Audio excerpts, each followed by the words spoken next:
do like to talk, as you all know. I also like to dance. Yeah. I also like to eat. That's why we all came. Those things usually go hand in hand, actually. Right, can everyone hear me okay? Yeah. Thank you. Thank you very much for coming to this workshop. It's something I'm really, really passionate about. And the reason I wanted to do this talk is because I actually do think this is the forgotten subject with regards to manual handling. You know, a lot of us don't go down in the mortuary, we don't think about the mortuary, and that doesn't mean to say you don't want to. You're so focusing on other areas, sometimes our mortuary gets left out. And those of you who do work with your mortuary, I hope, you know, I want lots of questions today, I want lots of things coming forward, lots of ideas. You all know I'm a practical person, so it is actually going to be throwing loads of stuff at you today. So, my name is Sharon, I'm the Moving and Handling Senior Coordinator for East Kent Hospitals. I'm also one of the directors of RQS. I have my partner here, James. James, can you stand up? James is my partner also within RQS. So we do a lot of work about research, we do a lot of trials and training around how we can make change. And if something isn't we work together to find a solution for it, which we don't always get time to do. We know that within our working lives, so we work a lot together like that. So in everything that I do, James's hospital is not far down the road from where we live. 5 hospitals we have, so 1,400 beds. 3 mortuary sites, two major and the smaller mortuary area.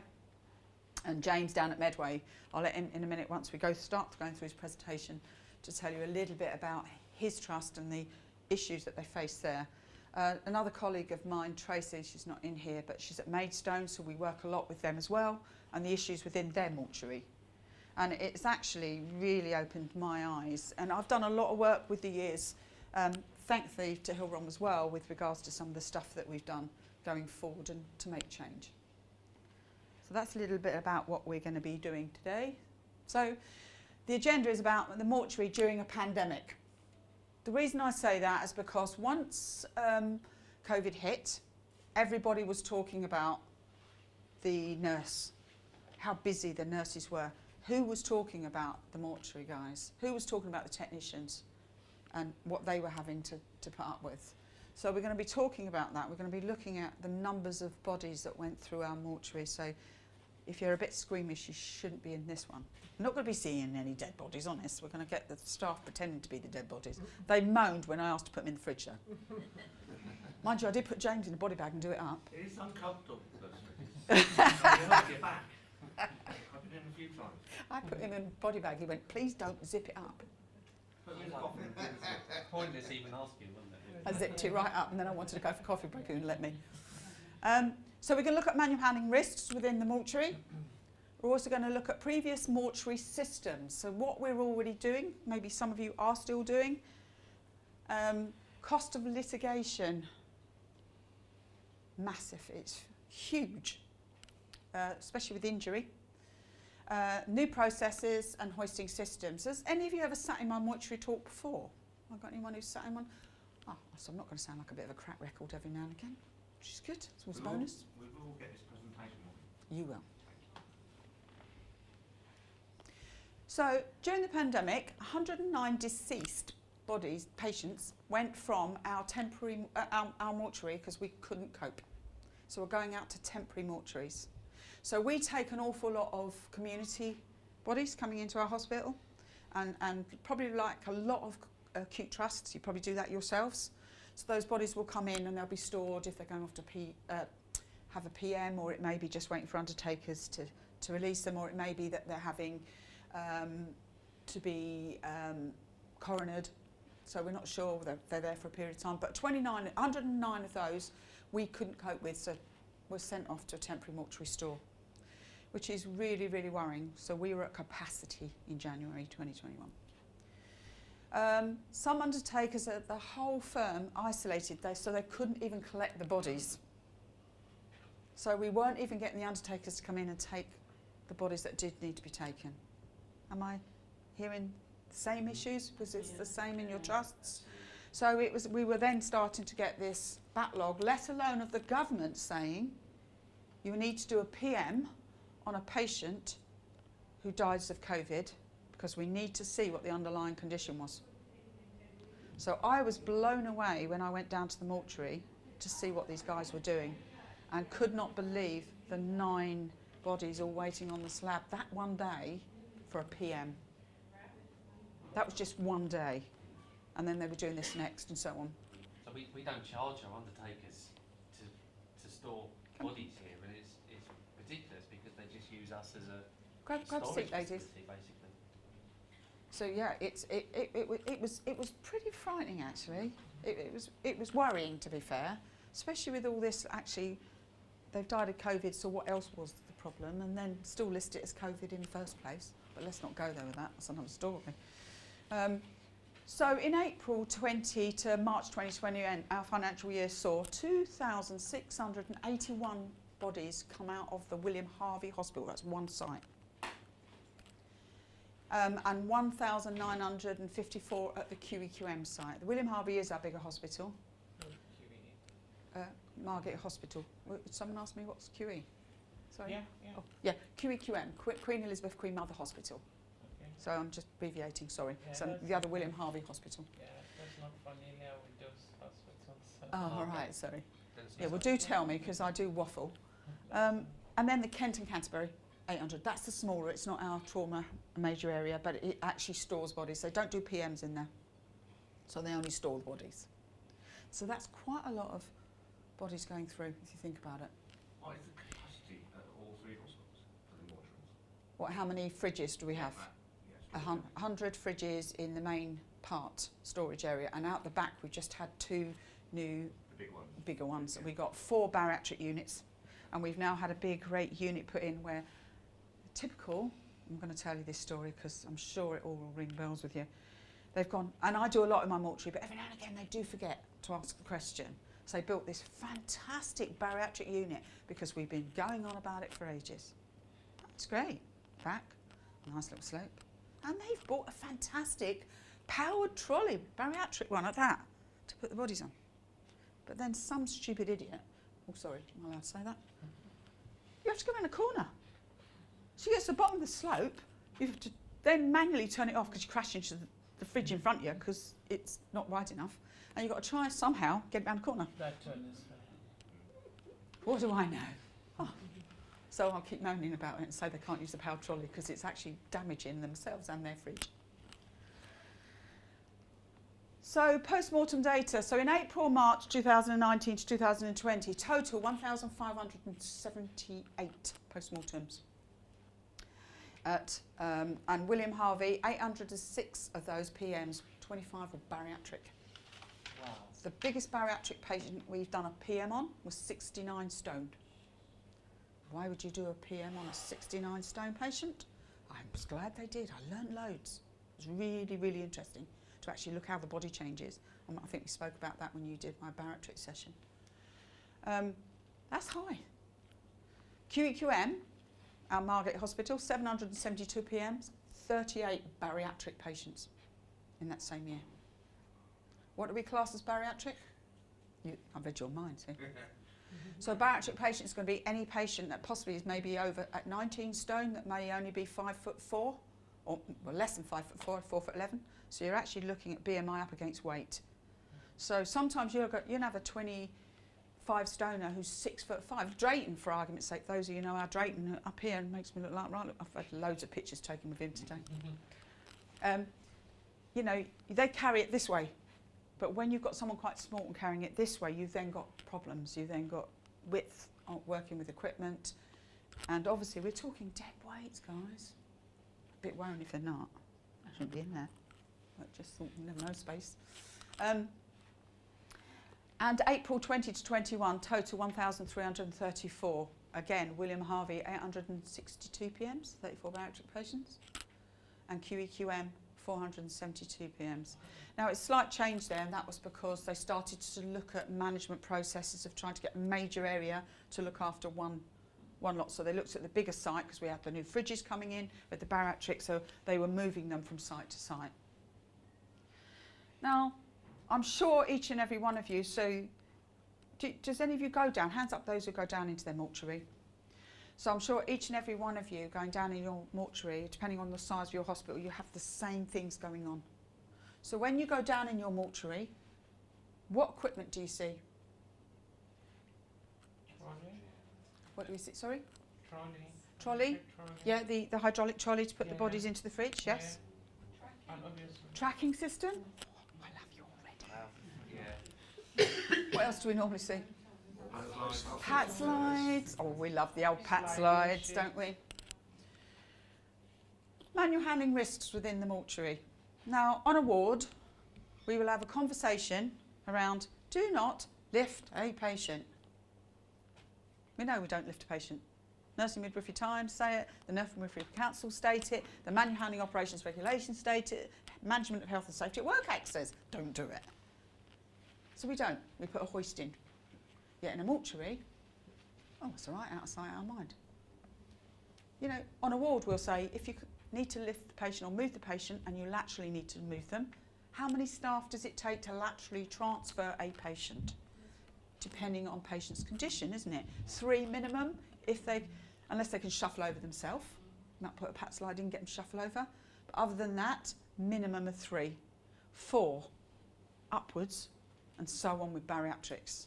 You wouldn't even contemplate doing that with just 2 of you. Mortuary, 2 staff. Because they're no longer patients. They're deceased. Yes, that's exactly it. But out of sight, out of mind, just get on with it. So when I started to do this research a while ago, before I went further down to look at where can I go with this, how can I change it, musculoskeletal disorders for our trust was through the roof within that area. Possible causes, moving and lifting the deceased on heavy loads. Manoeuvring the trolleys about, well, we're already aware of that one, that's a new one, but that didn't exist when I did this data. I've only just found that one out, so that's going to climb again on that. A lack of adjustable equipment for handling aids such as hoist or trolleys. Trying to move this deceased. So I do have some pictures coming up in a minute, so I'm going to go into a bit more detail when I do that, but I'm going to get James to speak in a minute about some of his hospital. So there you go, look at, it even says pat slide on it. Why they wrote that on there, I don't know. And the funny thing about this story is the first time I ever went into the mortuary, and I'd only come in as a deputy at the time, and I walked into the mortuary just because I was told by my boss then, I'm going back 10 years, although it doesn't look like it, it's good face cream. Not really, let's not forget. I grow my hair long so you can pull it up so it gets rid of wrinkles. Just got worse. And the first time I went into the mortuary, I was asked to go and train link assessors. And so my argument was, actually, I am not going into a mortuary, dragging someone out for 5 days on a link assessor course, leaving them one person. I will go in every year and train them. That would be part of my role. So going into the ward, into the mortuary itself, I spoke to the mortuary manager, lovely man, Adam. I said, right, I'm here, I want to see what you do. Ignore me, I want to look at your practices, and I'm sure you've all done this, I wanted to understand, I don't want to go somewhere and expect someone to do it my way. That's rude. I want to work with them to find a solution and not say, well, actually, manual handling says you have to do it this way. We don't say that, do we, guys? Working with them. So there you go. There's that lovely pat slide. And they said, oh, yeah, we used the pat slide. That definitely weren't the pat slide because it was so shiny. You could see your face in it. And bearing in mind, they bought that pat slide 4 years before that under a HSE penalty notice for accidents and injuries within the mortuary.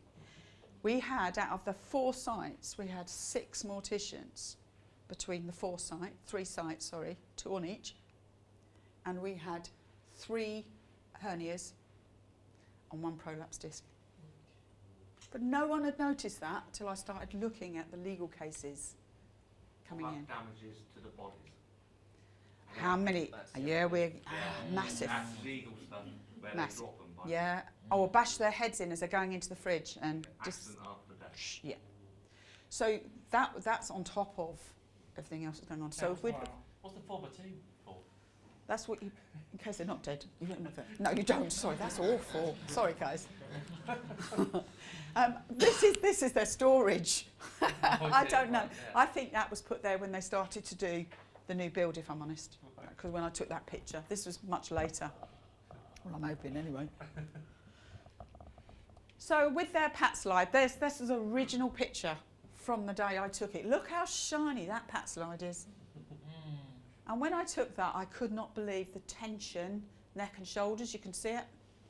The postures itself, so just moving this around. Look at this one with his elbows up here. Yeah. He's actually physically lifting. It He is. has got a canvas under there, it's only just. The body is wrapped in a bedsheet. So if you want to do a PM, you've now got to unwrap that body before you do anything else. So that's a lot of manual handling, just getting the bedsheet off, let alone possibly the body underneath, which in our case wasn't in a shroud. They're in their nightgown. So they've got to get that off as well. And it literally blew me away to think, my goodness, how long has this been going on? The RSI and the risks, I'm not telling my grandmother to suck eggs here. You know what we're going to get from the forces. You know what we're going to get if we're repetitively doing something, if we're holding in these positions. Holding away from the trunk and holding sheets. Sheets, if they're not, sometimes they weren't even on a canvas. We talk about a bed sheet, isn't a moving and handling aid. Doesn't come under pure or Lola. So on a ward, we don't use a bed sheet. So why do we use it in a mortuary?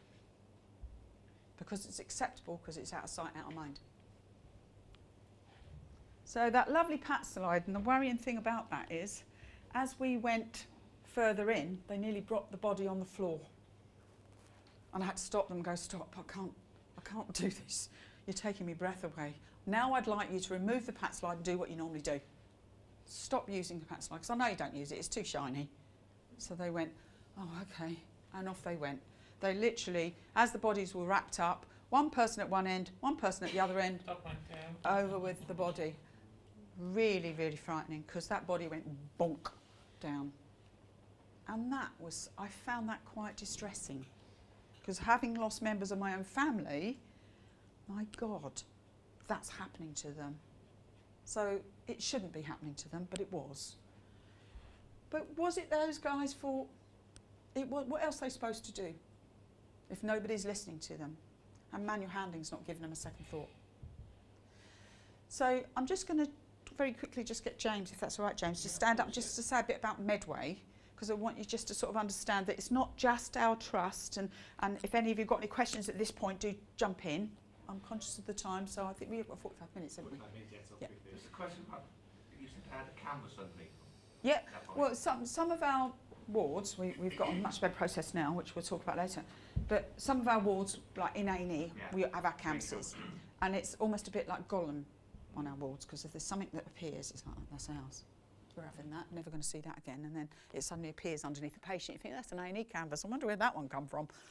So some of them did actually have a canvas underneath, and usually they're the pretty good wards. Others there wouldn't be, so they would use the bed sheets to drag them over, again going back to, on a ward, we shouldn't be doing that, we should be using a piece of kit, over onto the concealment trolley, cover them over and off they go. I must be quite lucky down on the island because every body going up to our mortuary is on a slide sheet. Okay. Now we do this now, Yeah. but before it was, we have slide sheet packs every single bed now, so there's no excuse, and I audit it regularly. Yeah. I sound like a policewoman, don't I? And ask them, can I have some slide sheets back before you send them to the mortuary? Yeah, to the undertakers, because the undertakers like the slide sheets as well. We never get them back again. I sent some slide sheets to our mortuary, knowing what they? Oh no. Not now, not yeah. now, they all know who Sharon is, and they do as they're told. But yeah, and that's the process. And when we talk about later on, we're going to look at the processes we use now, just to see if it helps you guys and how it can make you think about what is it we can do and how we can change. But yeah, James, sorry. Yeah, sure. No, this really strikes a chord with me, and I'm sure it does with you, because I think as moving handling advisors, we're really used to getting a raising Datex, or there's a riddle or something. There's something that focuses our attention. And I'm not getting that through from Mortuary. They never do a Datex.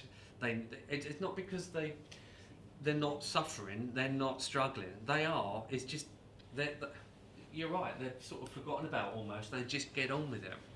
And it's something like seeing, because obviously I've seen this project and seen the stuff that James and the team have put in. Thinking, oh, yeah, I really, really want to do that in my place. But it's also chasing it back to the ward, isn't it? Is the person properly prepared before they come down to the mortuary? So, looking at, and I think you've done this as well, in your last offices, and so it's the whole story basically, so that when they come down to the mortuary, they're ready to be moved appropriately. Is that the same for you guys, or do you think you've pretty much got it nailed? Yeah, I mean, our fridges, I think, about 25 years old. I don't think they make them anymore. They certainly don't service them anymore. So there's a ticking time bomb as well. And it's just height adjustable. The shelves, they're rigid shelves. So Adjustable shelves now. winter pressures will be, Mortuary will phone me and say, I don't suppose you've got any pat slides or any scoops or spine boards we could borrow, so we could use the floor of the fridge for extra space. That's how desperate we go. You know, we have temporary mortuaries coming in, but yeah, it is literally on the floor because we've run out of space. And things like suspended ceilings. So you're thinking, well, can we actually put a ceiling track hoist in? Well, yes, you can. We can. So it's about, you know, learning, I think, from this example. Thank you. Thanks, James. So when I talked about earlier on, when I talked about the hernias and the discs, I looked at then costs because, like everything else, guys, everything's a bloody battle. Is it not? I just want to go to someone and say, could you give me some money? Oh no, we can't give you any money because there isn't any. Why do we want to give it to the mortuary? Because they're already dead. So then I had to prove, actually, hold on a minute, how much are you spending on litigation for the staff who are actually working down there? You know, they're still our staff, and that of the deceased and what we're having to go through for that. And it actually unearthed a massive can of worms. Jesus, and when I started it, I was thinking, oh, because Liverpool pathway no longer existed. There was no pathway. So there was no management of the deceased coming off the ward. They were coming off the ward, wrapped in their sheets and their bed sheets, and also wrapped in a load of tape. You know, I'm not having to go at our nurses, don't get me wrong.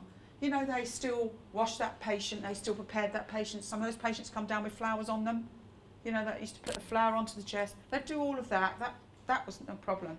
But sometimes when you unwrap that body and you took the tape off, the nose was slightly distorted where it was so tight with tape because the pathway, the Liverpool pathway had gone and there was no control until we got hit by CQC. There's plenty of control, but I've done a lot of things in the processing before that. But this was all just before that. So when I started looking at the cases, £50,000 was paid out just to 2 members of staff on herniated discs. They knew that was happening. That in total for both. That they knew they'd paid that out. And what really got me is when I wrote to the legal team, especially when I got told I couldn't have the money I asked for, because hey, that's a lot of money. I went to the legal team and I just said, so you're going to just keep paying this out of our insurance, are you? Because that doesn't make sense. So I'd like you to some support, and I got massive support on the back of it, to say, well, actually, hold on, we're looking at compromising, we're looking at change, but you're not helping. You And know, also so the morale, you know, of the staff. yeah, it was horrendous. We lost £31,000 a year. Now we didn't know that till we put new processes in place, because the bed sheet, if they didn't have a PM, went to the undertaker. Did you think? And you know, the guys tried to tell me, oh no, we get the bed sheet back. Yeah, right. The undertaker next week is going to bring a whole bag of bed sheets back in. You know, and that's happening. I just said, what banana boat do you reckon I came off? Yeah, that ain't happening. And it didn't. And also when it comes to gowns, they weren't coming back either. So that's a huge £31,000 a year. So I then started to do cost analysis up against a new bit of kit I wanted. You know, for the next 3 years, you'll end up paying for your equipment. And you will also start to move forward with regards to a pathway. So that was my starting point for my business case to make change.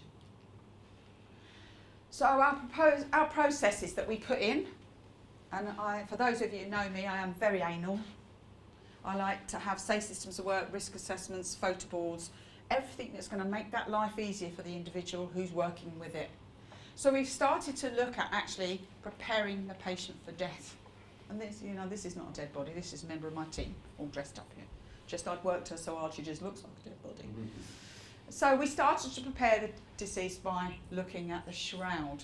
Now the shrouds the trust had were awful. They were see-through. Awful. What is the point of that? Might as well wrap them in a bit of tissue paper. They were dreadful. So I did a bit of work around it. I want that changed. Once we put them on a shroud, so they'd be washed, they'd be put into a shroud, and then they'd be covered with a clean sheet. So the preparing of the deceased along with the tag on the toe the hand to say who they are, with a flower that went onto the patient, because if that's what the ward wanted to do. Now please bear in mind, religion-wise, sometimes we can't do any of that. But we accept that and we work with the families who we can't do this for. Because we started to bring equipment in, and I worked with James, well, just before James, wasn't it? It was, and then meeting you later on. I wanted to put ceiling track hoists into our mortuary. I wanted to have a whole new hoisting system throughout all 3 sites. Yeah, I wanted a pot of gold. Why not? £195,000 worth of equipment. That's including all the reaper sheets and everything that I wanted in the processes. So of course it went to board, because they're not going to just give me that, are they? It went off to board, and the board went, nah, no thank you. So I then sent them the stats on injury, and they went, no, we haven't got the money.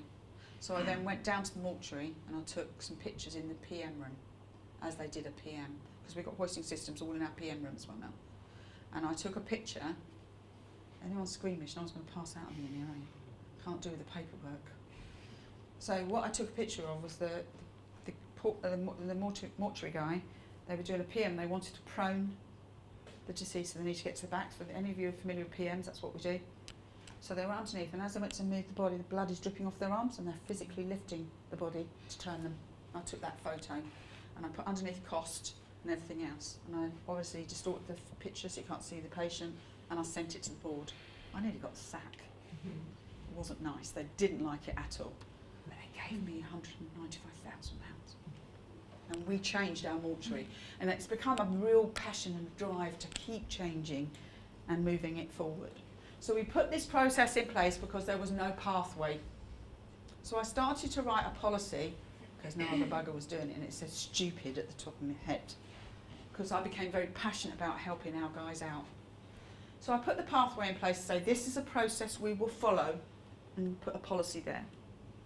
When I put this pathway in, I sent it to the Director of Nursing and all of the people that need to make sure it goes out there to be ignored, because I'm just manual handling and I don't know anything. Familiar? Until I sent it again, and I always keep a receipt, you know, I keep everything, I don't trust anyone. So I sent it again, no answer. Then automatically I'd got an email saying CQC were coming in and we'd been hit hard because we had no pathway for death. And they had this urgent meeting in the evening after being at work all day. They were going to have a discussion with the heads and nursing directors around the table, and we're going to have a conversation about how do we put a policy in place. And I remember sitting in this room with these people who looked at me like I was, excuse my French, shit on their shoe. Honest, and I'm sure you've all been there. Who are you? You're just manual handling. Because they don't take us seriously. And I sat in this room and I listened to them witter on. And they said, well, Sharon, since you've done so much work with this, now bearing in mind I had the Director of Infection Control in there as well. Since you've done so much work with this, we're going to get you to write the policy because you've done so much work. My manager at the time, cheeky bugger, went, I will work with Sharon with this and I'll oversee it, make sure it gets done. I wanted to slap her with a kipper, I'll tell you. But I stopped and I took a breath and I went, I sent you this policy a month ago. I've already written the policy. Now, if you would have answered it, you'd have seen you had it head of CQC. But who am I? I'm just manual handling. Then my boss went, I'll read through it.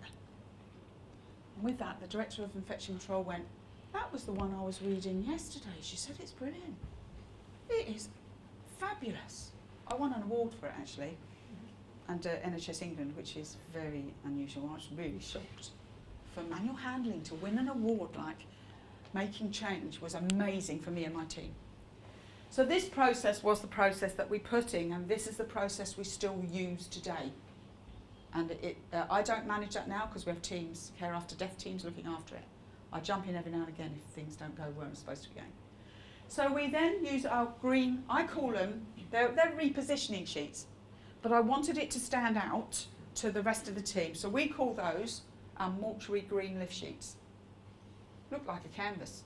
Are they like repo sheets? They're like a repo sheet. They are a repo sheet. But I didn't want to confuse the ward, so we had them green, and they were our green mortuary sheets. So what happens is, if they have a death on the ward, they call a porter for the concealment trolley. One of those is put on a concealment trolley. We don't keep them on the wards because, like everything else, we'll never see them again. It's not that we mean to. They get put in a cupboard, and suddenly the cupboard disappears. No one ever sees that cupboard, and you think, where did all the equipment go that was in it? So the mortuary guys go and collect that, and they bring it up with the concealment trolley. The nurse prepares the body. By the time they get up there, they transfer the body onto that green lift sheet, and they move the body over into the concealment trolley. And then the patient is then taken down. So the person's laterally transferred with 3 to 4 members of staff, depending on the size of the body, up on the ward. And the green lift sheet is, That's the green lift sheet, is what we call it. is that like a horizontal lifter attached to a hoist? Yeah, so down in our mortuary where we had all Yeah. the ceiling tracks, in fact we couldn't go on the ceiling because we had, as James said, the building's so old, it's nearly as old as me, it wouldn't take the frame. And you know, years ago they did actually look at putting a hoist in. To be fair to my predecessor, she could see there was a problem and she tried to get a hoist in there and it wouldn't go because the ceilings wouldn't take it. But rather than actually coming back out of it and going, well actually there's got to be another solution, there's just more than one supplier of a hoist. Just because we used one particular supplier at the time, well they couldn't do it, so let's not go anywhere else. That was quite a shock to be thinking about that. So, you know, coming to places like this and meeting new faces and talking to people with the same problems, light bulb moments hit and you think, oh my God, I didn't realise that. So we found our supplier. To be fair, and I am going to say it through Hillrom, who came in and put aluminium frames all around into our mortuary. So why not a mobile hoist? Because on Friday, I worked in my mortuary, I used a mobile hoist to put a gentleman 27 stone into his coffin, and it worked perfect with the framework.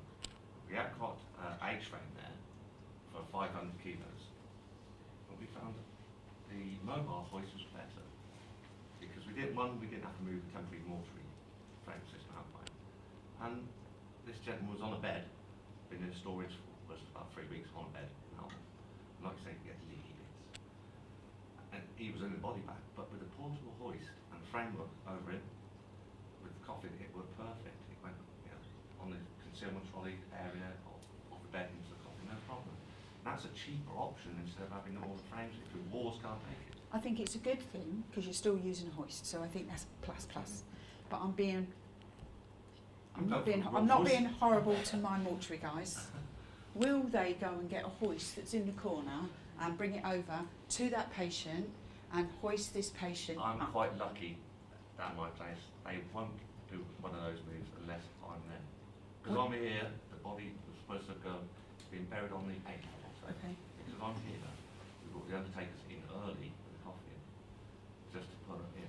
They've done a risk assessment, they're thinking, they're not capable, they don't like doing it, so we only do about 8 times a year. I don't know how often you put bodies into the coffins. All the time. Yeah, because the undertakers won't do it No. on your property. The They mortuary won't use our hoist either because No. they're not trained in it. not trained on it. Yeah, And I mean, mortuary staff are not really. But if you look at your frame, sorry my lovely, I will come to you. If you look though, if you think that how many bodies go through your mortuary, roughly? We're talking.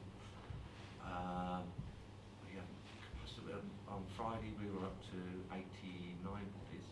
So if we think about standard, not talking bariatric, standard patients, so that's 89 bodies that are laterally transferred. How many morticians do you have? 3. 3. And Two are of them. those 3 there all the time? So which means when they do a lateral transfer, are those 3 all doing that lateral transfer? So we've reduced it down to 2, so we're Yeah. looking at load now. Yeah. So can you see why we went for ceiling tracks? Because we know we're only 2. And when we go into this in a bit more detail, you'll understand why in a minute. Because yes, I totally agree with you, it's a hoist. It's going to make that life easier, we're hoisting patients. But I was trying to think of the bigger picture of, no, that's not going to happen for us. It might happen with a big patient because they go, well, I physically can't do that, let's go and get the mobile hoist. But for everyday's patients, for us, 2,680 odd patients that year, you're talking about doubling that in lateral transfers, going from one area to another or into the fridge, so it's repetitive. Yes? Sorry, I just wanted to rewind a bit. When you put them on the repo sheet on the ward, Yeah. and you pat slide them so under the Reaper sheet, it's just like a lateral transfer. So underneath the repositioning sheet are 2 slide sheets. Yeah. So they're prepared, then put onto the green lift sheet, so everything's rolled on the bed, and then the handles are quite nice on that. So if not, you can put extension handles on it. So if you're leaning over another surface, you want to keep your posture up, so just like a lateral transfer. Yeah, no, I can't. I mean, we used to have washable green canvases for that transfer. I've not thought about doing that with the Rico sheet, but it's exactly the same, isn't it, as old? We're looking, and when we do thought-provoking Yeah. going forward, I'll tell you about some other things that we've got in the pipe work with how we're going to make it even better. You did ask me a No, question. I was just going to say, I mean, the idea, mobile hoist, ceiling track hoist, I mean, one of the first rules I usually say, avoid it if you can. So if you can avoid the mobile, and they agree, I mean, if they had come back to Sharon and I say, would actually look no, at the next. just can you come up with an alternative? We agree with you. You know, what can you bring? So, I mean, you are both talking, because it's about minimizing the risk to its lowest practicable level. So, whatever the situation was. With green sheets, who pays for them? I presume they go with the body and stay with the body. So I'm going to talk later on Alright. about how we're going to go further down, but that for now, just where we are here, the mortuary. They pay for it. So it comes out of the mortuary budget, they keep it in the mortuary. So for argument's sake, when we did all the 3 areas, I bought 100 for the William Harvey site, because before we had the new Barractic bit. I bought 50 for the Canterbury site, and I bought another 100 for the QEQM site. So they were all marked for their sites, and in the mortuary we have got our own laundry. So we have a brown bag for mortuary, they all go in the brown bag, and the linen, no, that's mortuary equipment. So it goes back, it doesn't go anywhere else, although every now and again you walk on the wall and you'll see one in the cupboard, because like Porter takes it up, slips it in there, because I don't have to go and get it otherwise. So we just move it again. So that's what it looks like. So you put them onto that, so you can see that our body's put on there, and we actually then label the body itself before we cover it over. And then you can see how it's put out in front. So sometimes we also put Inco sheets on, depending if the body's leaking, or if they are massively leaking, they're into body bags. And my vision is body bags across the board, but we'll talk about that in a minute. So that's a process, and we have safe systems of work for that, and a risk assessment. And we've started to do videos on it to try to make it as easy as possible. So they're then put into the concealment trolley. Look at the lovely concealment trolley, that's where they're placed. And they're taken down to the mortuary. Once they get into the mortuary, they're then transferred over onto our hydraulic trolley. Now they would laterally transfer them over in the past onto that trolley. So again, 2 staff. We've got nice equipment in now, and they've also got slide sheets. Well, the first day they used slide sheets, we ended up with the body on the floor.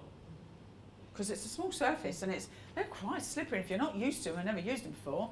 So we were adding risk, so we needed to step back again and go, well, okay. So that's how it looked. Now what we do need to do, we had major problems when we first introduced this, because these were not being tucked in. So the minute they were put in the fridge, it got caught in the runners. So we couldn't get them out again. So I was getting phone call upon phone call, and I was thinking, oh, I wish I never started this, because every day I was coming into something else. But we persevered until eventually we came up with a process. So with the process we came up with, obviously, we wrapped them in, and the sheets then tucked underneath itself and brought back out when we need it. So everything's folded in nicely, cocooning the deceased.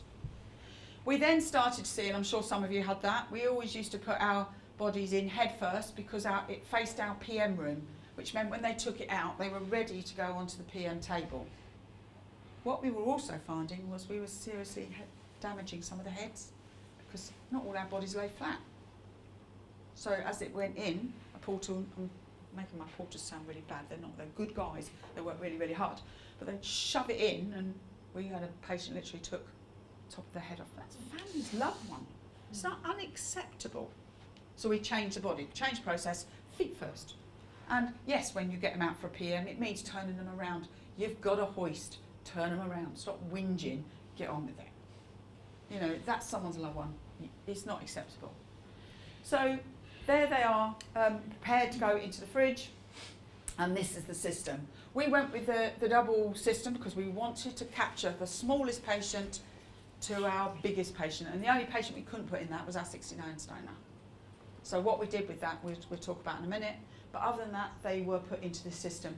Now, when we first brought it in, boy, did we have resistance. Yeah, you've got to be joking if you think we're using that every day, because we ain't got time.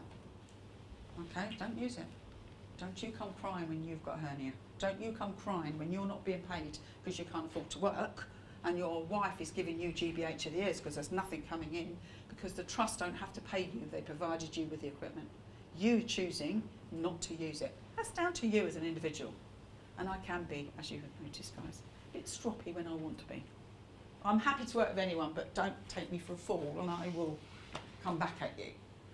So the systems were amazing, to be fair. It really, really worked well. And we started to transfer our patients from the concealment trolley over in the hoisting system onto the hydraulic trolley, up and into the fridge. At That what was included. stage do you remove the repo sheet? That stays with them until they go into the undertaker's coffin. So if they're going out, what we do then is we hoist them down into the coffin, we unhook one side, and as we raise it back up, it slides the repositioning out. Repositioning. Someone did let one go once with the patient, but I won't going to go scrummaging around and find that again. That's happened. But yeah, so we'll take it out that way. It comes out really, really easy. Now the undertakers want to know how to use the hoist, so we're starting to put a technical person down in there when the undertakers are coming in, even at night, because our porters, they can have assistance from the undertaker, but they can't actually physically use it. We did buy also a slide board, you know, the thin ones, for them, for those who don't use the hoist, so it's making their life a little bit easier because it's narrow for transferring. So with the tracking system itself, so we as you can see, how we attach the parts to it and how we put the loops onto. I'm not going to go into too much detail about it, and the lovely thing about it is I love things that are simple. I like pictures that tell me where to put the head, because when you're really, really busy, you don't have time to think about that. So if you've got a nice picture that says head, you know that's where your head's got to go, not yours personally, but the deceased. You don't really want to put your head there. And you can hoist our patient up. As we can see, as we start to hoist the patient up and we pop them down onto the hydraulic trolley, tucking everything nicely out the way. And our safe systems of work are very, very similar to that. Pictures. I like to call them Sharon's Idiot's Guide, because you haven't got time to think about it. You want to read something and go, oh, that's how we... And we do a competency on this every single year, because we've had issues. So until that risk is reduced, we'll do it every year. And then I'll look at it again to say, can we go 2 yearly? Because we haven't had any datexes. And to be fair, we haven't had any, so they're hoping that we can move 2 yearly training on it. We'll weigh up the risk nearer the time. And then the body is put into the fridge. And obviously, I'm not going to go too much about the equipment itself. You can see how our bodies are stored now. You can see that, you know, the emergency... I did actually have a lot of staff pulling that red button and then saying, oh, it's broken. I actually did have, because we had CCTV put in there because we were having damaged bodies and we didn't know how it was happening. So we put CCTV in there. And when I looked at it, we had Porter holding onto the hoist bar and swinging across the mortuary. Would I have done that myself? Probably, if I knew we weren't a camera in there, but he got caught. We also, in our PM room, put the same thing in. We put not a heavy system like that, but we put the smaller system in with the disposable repo sheet. So now we were actually turning them into prone and doing what we needed to do. Yes, we needed to use 2 sheets for that, but at the cost of someone physically handling a body with blood dripping off of it, it was worth us doing it. Going further down the line, our 69 stone man, as you can imagine, when they decided that they wanted to do a PM on them, our tables weren't big enough. We don't store beds in fridges anymore because we are told by manufacturers, no, because it affects your electrics after a period of time. And therefore the trust under our EME, this is only our guys, under EME, won't have it. So we don't, so we have bariatric concealment trolleys that are PM tables. So they go off and get the bariatric patient and that gets stored in the fridge. Comes out and the PM is also done on that. So we're not moving them anymore. That's where they stay. And one of our 69 stone men, we actually put them on this as well to take them to the creme. And do you know what? Our 60 stone man, I got a lovely letter from his mum, because he was a young man, to say thank you for sending my son off in dignity. And didn't make him look. We had to do his post-mortem in a vacuum pack, as you can imagine. But he went with dignity. And just no matter what size they are, we should still be sending them off with dignity, shouldn't we? Going forward, we're looking at lots of ways we can improve. I'm trying to look at a body bag that hoists. Why now all our bodies put into these body bags, hoists.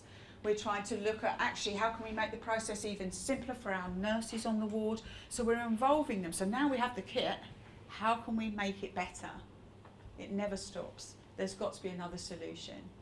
What Going body on. bags do you have? Do you have just the white ones? Yeah, we just use standard body Yeah, bags yeah. or bariatric versions. So we've got bariatric Yes, wards. I used a black one with handles and everything. So the hoist and straps go underneath. Yeah, so our body bags, our green repo sheets go underneath Yeah. into the white underneath them. That's what they do at the minute, and then hoist up. But my argument is, well, actually, you've got a body bag there. Why aren't we not looking at a body bag with handles at hoist? We've got all this other stuff that's out there. So we're paying for 2 bits of kit. So when we look at costs, can we simplify it? Can we, as experts in our field, that's why we're here, not come up with a solution?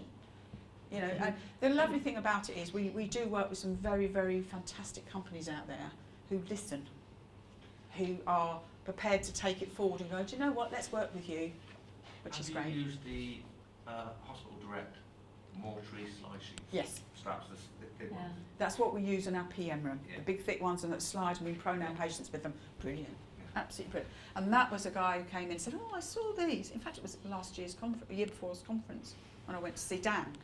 And he went, oh, you use this? I went, no, you need to come in and show me. And yeah, we use those. I gave them the idea. Was that you? Ah, right. I actually used a ship company in Cowes on the Isle of Wight, sailmaker, to make me some straps up on the hospital direct. Can you make me into slide sheets so we can actually slide them out? the bottom? Fantastic. That's a fantastic idea because so easy to go in and so easy. So we put those underneath the canvas sometimes when we're using standard canvas underneath for proning cut patient over onto on a PM table. So it's really good to use because the other ones I've got no slide to them, so they are really, really lovely.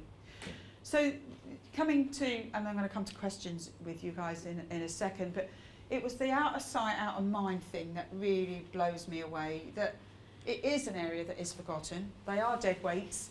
We all talk about policies and procedures. When your patient is a dead weight, when your patient isn't helping you, we need more staff. But we don't have those staff, do we? On awards we're seeing it today, aren't we? We are so short of staff and we're putting others at risk because of that. Then we should be looking at what equipment is available. There's fantastic equipment out there today. You know, I love the problem solving that we're doing. I love how I keep saying about your huge mannequin. Oh, excuse me. But the mannequin is brilliant because it's helping us understand more about how can we problem solve. What can we put in place? And I can say honestly, that's what I love doing. That's what I love working with James because we problem solve a lot. People come to us with problems and we go, let's work with that and find a solution. We can't always find it. And sometimes we'll come back and go, but it's a bit like you with your slide sheet with I'd hospital like to know direct. if we could come up with a good idea. We try and get with our undertakers is having drop-down sides on the coffins. So we could just do lateral transfers in. And it would save a lot of manual handling problems because the undertakers lift the bodies into the coffin. Yeah, We have a drop-down system, but they said that because they have to be sealed, the coffins. yeah, and that's where the problems come in. Yeah. Do you know, we're obviously on the same wavelength because I've had that same question and then got told the cost for that would be Yeah. phenomenal. But nowadays you look at all these new glues you've got, you drop the side down, put the coffin in, that body in, glue up the side, push it closed, lock tight, whatever, and it seals itself. Put the plastic in. I'll have a go at that one. So on the back of COVID, we talked about all the issues that we've had and the way that we've gone forward. And yes, I've revisited some of the stuff that we did years ago, but to show you how we're moving forward and how we're taking it to the next step. And I really wanted to do this talk, and I was really pleased when Hilram said, no, we're happy for you to do that again, because I think it's something that's not brought up enough. I think it's something that we do put out the back of our heads and we just think, well, actually, okay, those guys get on with it. And when I started to do, and I was going to do this talk before we went into lockdown, but the good thing about it, not the lockdown obviously, the good thing about the whole process of the pandemic actually brought to light the amount of bodies those guys were seeing. And they were probably seeing just as many as you could see the year before, but I hadn't actually realised the quantity, to be fair, and what they were actually putting up with and how they were managing it. And then talking to James to see how his teams were managing, and then our counterpart at Maidstone, it was like, Really, what are we doing? What are we doing as manual handlers? So now Sharon's like talked herself to death. We, Any questions? It's not really a question, but we, with COVID, introduced AirPods and for lateral transfers at ward level and on down, and that's been quite good. That's good. Do you use the disposable mattresses or do they get cleaned? That's good. Just want to congratulate you. I think I've always said, you know, your business case and graphic or as much, it's in your face and, you know, you can't be ignored. So it's a bit like me sometimes. If there's a problem, I'm like a dog with a bone, you know, you too. just go at it and go I at love it. a challenge. You know, yeah, I do love, I mean, you don't want the mundane thing, and also the excitement when you see the result. And like I said, it's also about the motivation that somebody cares about the staff. Yeah. Somebody's looking out for them, you know, and yeah, morale is such a big thing, and well-being. I love my teams. You know, I quite often get emails sent to me from the team. Sharon, next time you're on site, could you pop in? I've got a bit of an issue. And I go, I'll be in. Is there any more questions? Well, sometimes when we do forensic PMs, my team sort of say that we shouldn't have any contact with any materials. We can't either. So you don't use your No. disposables, you don't use, No, you back can't. to the... It's forensic, so that's the only time we can't do anything, and we have to abide by it. But you're talking about the forensic up against how many times we were doing it before. Yeah. So it was no difference, and now at least majority of our bodies are hoisted, and the odd ones that are forensic we're still doing the old way, but we Right. try to look at staffing levels on risk. And the good thing about being a dog with a bone, going back to your question there, is the trust do take me seriously now, believe me, because they probably more than their life's worth not to. Just to say, really, I'm meeting with our mortuary manager on Friday. Lots of the issues we've got, you've solved. I mean, for me, seal and track is definitely the way forward. And looking at how we get the bodies in and the bodies out. Happy to share any process that you need that will make your life easier. Oh, absolutely. There's loads going on, and some of the biggest MSDs I can see through analysing the tasks is dressing, undressing bodies, all these sorts of things. The way they sort of physically handle and move them. So there's loads of work to be done there, but I just wanted to say that. So you get these slow little wins now and again. We were looking at bariatrics, so they brought a company in and they put in a sort of a frame to have the bariatric bodies in, and we could fit 8 in there.